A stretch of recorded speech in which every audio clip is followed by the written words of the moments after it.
महाराष्ट्र में बीजेपी उद्धव ठाकरे को एक और झटका देने की तैयारी में है। वो इसलिए क्योंकि बीजेपी ने महाराष्ट्र नवनिर्माण सेना से संपर्क किया है और मनसे प्रमुख राज ठाकरे के बेटे अमित ठाकरे को मंत्रिमंडल में शामिल करने की पेशकश की है।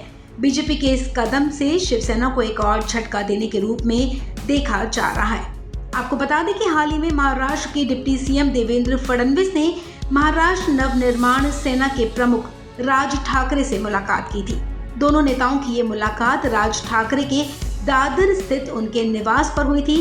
करीब 1.5 घंटे तक चली इस मुलाकात के दौरान दोनों नेताओं के बीच क्या बात हुई, इसे लेकर कोई जानकारी सामने नहीं आई है। लेकिन ऐसे कयास लगाए जा रहे हैं कि शिंदे सरकार में एमएनएस भी शामिल हो सकती है। इसके साथ ही शिंदे सरकार में राज ठाकरे के बेटे अमित ठाकरे के मंत्री बनने के कयास भी लगाए जा रहे हैं। डिप्टी सीएम देवेंद्र फडणवीस ने खुद ये पेशकश की है। बताया जा रहा है कि शिंदे सरकार राज ठाकरे के बेटे अमित ठाकरे को अपने मंत्रिमंडल में जगह देकर उद्धव ठाकरे को एक और झटका देने की तैयारी में है।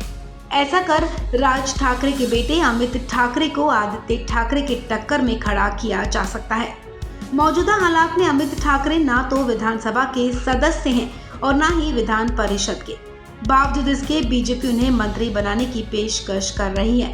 इस फैसले से ये बात साफ हो जाती है कि बीजेपी महाराष्ट्र में शिवसेना के प्रभाव को कम करने की कोशिश में जुटी हुई है। उद्धव ठाकरे को चोट पहुंचाने के लिए बीजेपी का ये अगला कदम हो सकता है।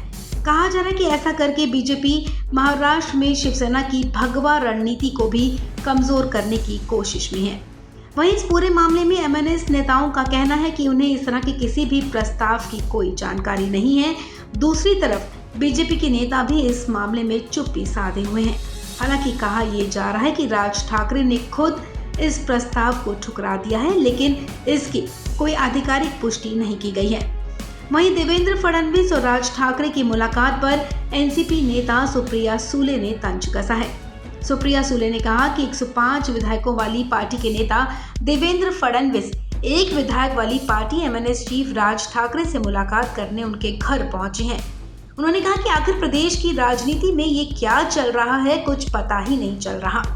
बहरहाल आपको बता दें कि महाराष्ट्र की शिंदे सरकार की कैबिनेट का विस्तार अभी नहीं हुआ है। अभी कैबिनेट में सिर्फ मुख्यमंत्री एकनाथ शिंदे और उप मुख्यमंत्री देवेंद्र फडणवीस ही शामिल हैं। माना जा रहा है कि राष्ट्रपति चुनाव के बाद ही शिंदे मंत्रिमंडल का विस्तार हो सकता है। इस खबर में फिलहाल इतना ही।